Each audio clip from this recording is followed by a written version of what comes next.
Hello, this is how you are going to download the Python and install it.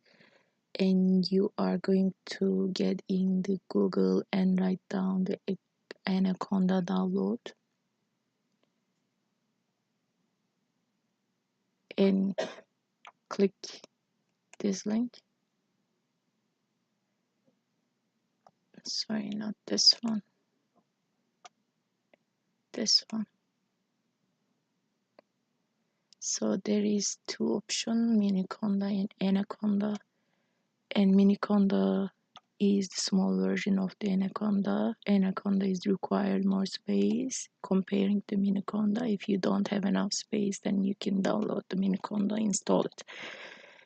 And gonna click the Anaconda installer. And you will see three options here: Windows user, Mac user, and Linux. And click Windows user, and there is the lost version of the Python 3.6. There is two different graphical interface in 64 and 33. How will you find out your computer is gonna be 64 or 33? You can look at your computer and pick here and look at the system properties, and mine is 64, so I'm going to download the 64. So you can come and click here and download it. Before you download it, I need to show you how to install Anaconda. Click here and you will see the all steps here. This is just a regular program, just need to be clicked next. And first, once your download is finished, click the Anaconda and find out the place you install. It is going to be C driver and next.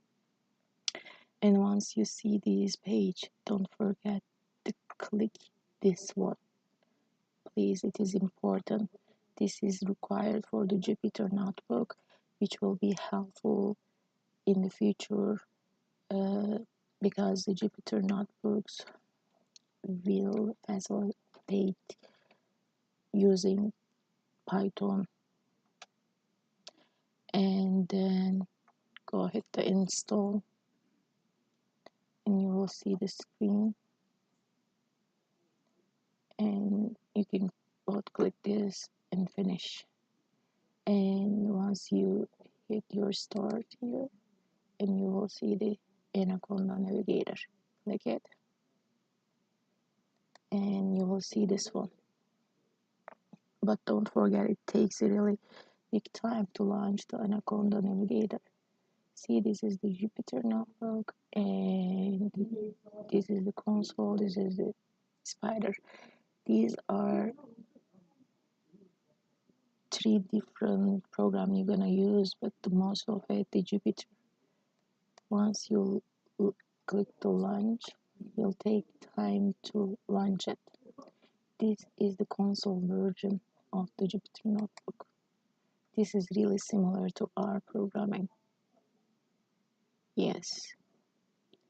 So when I click it, you will see there is an Internet Explorer web page pop up and will give you the host number.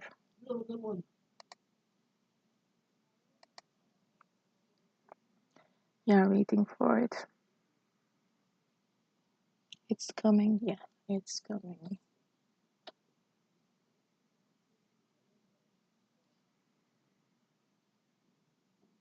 This is the local host. Yep, this is the local host, and you are going to click the new and pick the Python 3. You just disregard this message and you will see this one. this is your screen that you are going to use for Python. Just try out print hello world and control enter. This is your first code. So the another method you can use in the Anaconda is Qt console. This is the same thing, but the appearance of the console is different than the other notebooks, but it's the same thing. Use print again, hello world, and enter. This time not control enter, just enter is enough. That's all today. See you next time.